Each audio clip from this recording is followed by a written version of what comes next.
একটা মেয়ে যে স্বামীর সম্মান বোঝে না সে কিসের স্ত্রী? একটা মেয়ে যে স্বামীর সম্মান বোঝে না সে কিসের স্ত্রী?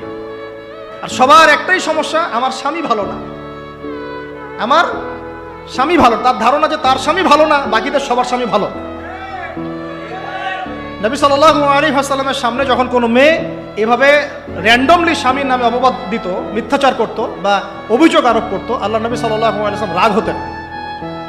সে আপনার ভরণ পোষণ দেয়, আপনাকে খাওয়ায়, আপনাকে পড়ায়, আপনার সিকিউরিটি দেয়, আপনার সম্মান রক্ষা করে, সারাটা জীবন আপনার জন্য একদম তেজপাতা বানায় ফেলে দিল, এখন বলছেন স্বামী ভালো না?